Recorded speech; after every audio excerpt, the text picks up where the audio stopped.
Assalamualaikum warahmatullahi wabarakatuh. Hari ini kita membahas hal yang sederhana, tapi sering dijadikan simbol kesalehan. Bagaimana cara Nabi Muhammad tidur? Dalam berbagai hadis, disebutkan bahwa Nabi memiliki beberapa kebiasaan sebelum dan saat tidur. Pertama, beliau dianjurkan tidur dalam keadaan berwudu, seperti hendak sholat. Ini memberi kesan bahwa tidur bukan sekedar istirahat fisik, tapi juga bagian dari kesadaran spiritual. Kedua, posisi tidur yang paling sering disebut adalah miring ke kanan, dengan tangan kanan di bawah pipi. Ini sering dianggap sebagai sunnah, dan banyak diikuti oleh umat Islam sampai hari ini. Ketiga, sebelum tidur, Nabi membaca doa-doa tertentu. Misalnya membaca ayat-ayat seperti ayat kursi, atau surat pendek seperti Al-Ikhlas, Al-Falaq, dan An-Nas. Lalu meniup ke tangan dan mengusapkannya ke tubuh.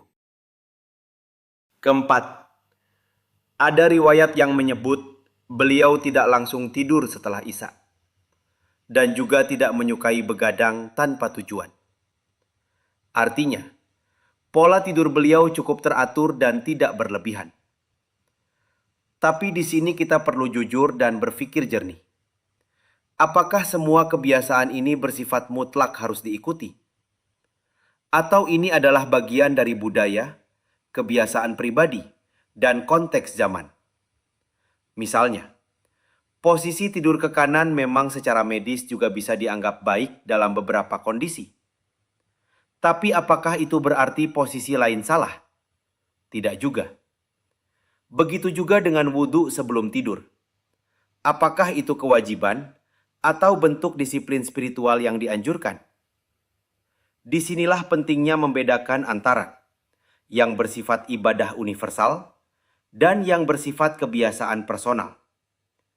Karena kalau semua detail kehidupan dijadikan standar mutlak, kita bisa kehilangan esensi dan justru sibuk pada bentuk. Pertanyaannya sekarang, apakah kita meniru Nabi karena memahami maknanya? Atau hanya karena takut dianggap tidak sunnah? Wallahu a'lam.